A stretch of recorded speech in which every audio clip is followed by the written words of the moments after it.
ایک بدو حضور کی بارگاہ میں آیا اور اس نے آ کے کچھ مانگا. اللہ کے پیارے حبیب صلی اللہ علیہ وسلم کی بارگاہ میں مانگا جہاں ایک مانگنے پر دریا بہا دیے جاتے ہیں. دریا بہا دیے ہیں، در بے بہا دیے. یہ در الگ ہے اور بے بہا الگ ہے. پھر یہ شعر صحیح سمجھ میں آئے گا. تو حضور سید عالم صلی اللہ علیہ وسلم تو جس کو دیتے تھے پھر اس کی کئی نسلیں کھاتی تھی، ختم نہیں ہوتا تھا. اس نے بھی کچھ مانگا، حضور نے کچھ دیا، لیکن ابھی اسے آداب نہیں نہ آتے تھے. پہلے آداب سکھائیں پھر کسی کو بے ادب کہیں، لیکن بغیر آداب سکھائے لوگ لوگوں کو بے ادب کہہ دیتے. یہ انداز ٹھیک نہیں. اس نے کچھ مانگا، حضور نے دیا. چونکہ آداب نہیں آتے تھے، نہ آشنا تھا، تو کہنے لگا معاذ اللہ ثم معاذ اللہ نقل کفر کفر نہ باشد. کہنے لگا میں تو بڑی تعریف سن کے آیا تھا، آپ نے تو کچھ بھی نہیں دیا. حضرت عمر فاروق نے تلوار نکال لی، فرمایا اس بے ادب کی گردن اڑاؤں گا. حضور نے فرمایا عمر ٹھہر جا ذرا، جلدی نہ کر. سرکار اسے گھر لے گئے. جتنا دیا تھا نا اس سے ڈبل دیا، پھر جتنا ہو گیا تھا اس سے بھی ڈبل دیا. تیسری دفعہ حضور دینے لگے تو کہنے لگا یا رسول اللہ بس کریں، میں نے تو طوفان کے اندر بھی ہوا اتنی تیز نہیں چلتے دیکھی جتنی آپ کی سخاوت تیز چلتی ہے. کریم رسول صلی اللہ تعالی علیہ وسلم نے فرمایا یہی بات باہر جا کے میرے صحابہ سے بھی کہہ دو گے؟ حضور کہہ دوں گا.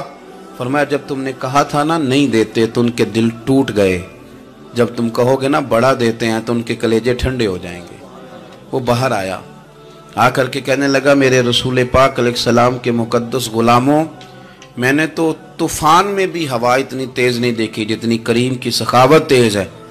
پیارے حبیب صلی اللہ تعالی علیہ وسلم تو کمال کر دیتے. اب صحابہ خوش ہو گئے. میرے نبی پاک صلی اللہ علیہ وسلم نے ہماری تربیت فرمائی کہ ہم نے کس طرح کا رویہ ایسے لوگوں کے ساتھ اختیار کرنا ہے. حضور فرمانے لگے عمر اگر تم اس سے پہلے قتل کر دیتے جو اس نے کہا تھا تو یہ دوزخ میں جاتا، اور اب جو کہہ رہا ہے اس پر مرے گا تو رب اسے جنت عطا فرمائے گا. حضور فرمانے لگے عمر میری اور تمہاری یعنی میری اور میری امت کی مثال اس آدمی کی مثال کی طرح جس کی اونٹنی بھاگ گئی تھی، ناک سے نکیل نکل گئی تھی.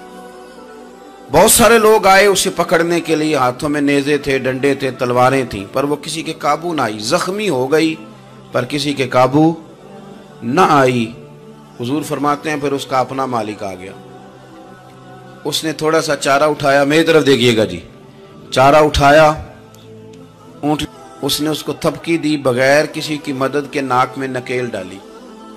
پھر اونٹنی پر سوار ہوا اور کہنے لگا لوگوں تم نے میرے جانور کو بڑی تکلیف دی، اونٹنی میری ہے، اسے سنبھالنے کا طریقہ بھی مجھے ہی آتا ہے.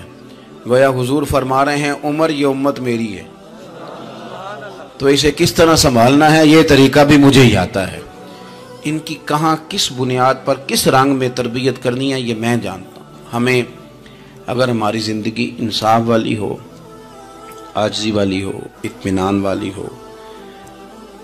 عاجزی بھی دل کا نام ہے، اطمینان بھی دل کا نام ہے.